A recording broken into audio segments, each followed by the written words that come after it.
What are some of the local and global cybersecurity challenges that businesses face today? Complexity is the enemy of security. Every business out there is facing increasingly complex environments. It makes it increasingly challenging to secure your environment well. As we've moved off on-site, largely IT architectures into the cloud, to hybrid environments through lots of interconnections with other organizations, that complexity really provides additional security challenges. From a cybersecurity challenge, the DoD is worried about where their information is being stored.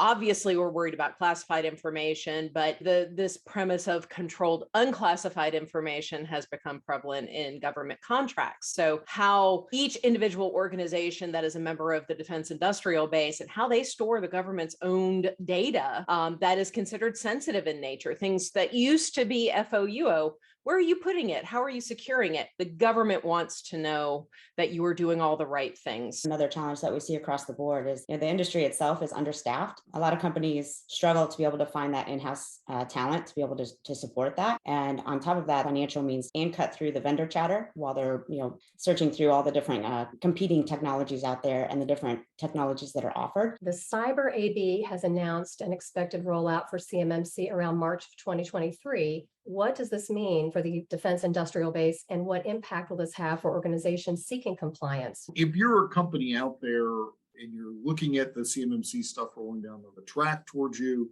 your first stop is your basic self-assessment. If you haven't been asked for that score yet, you probably will be. It's only a matter of time. And if you don't do it before you're asked, then it's a crisis. Another thing that I like to keep in mind is along the way, make sure you're gathering evidence or at least a path to remind you when the true assessment comes to be able to gather those things and meet the assessment objectives with evidence that backs those things up. What is the significance of DFARS 7019 through 7020, and how does that correlate with CMMC? 7019, 7020, and 7021 is the yellow brick road to CMMC.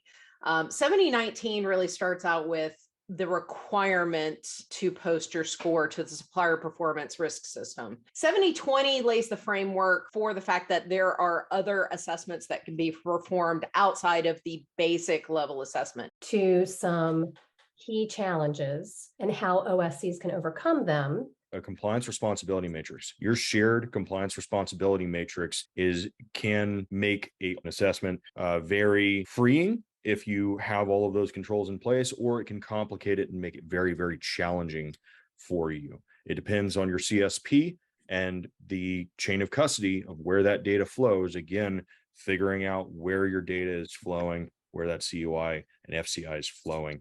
If it's on that system, you need to talk to your CSP and figure out if they have and can provide you the evidence for your evidence locker. And that is going to either make your day or break your day, depending on how they respond.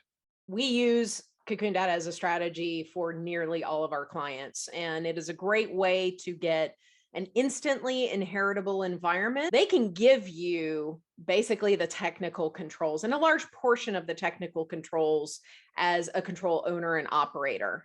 But what falls to the side that you still have obligations to do? So I tend to talk about these as administrative controls. Somebody asked, how long do I think this will take? And I said, 2 years, question mark, maybe a year, less than a year, really hard. Those timelines are scary.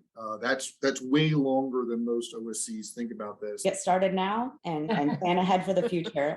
Set aside a little bit of a little planning fund for a little nest egg, if you will, to get started and get started.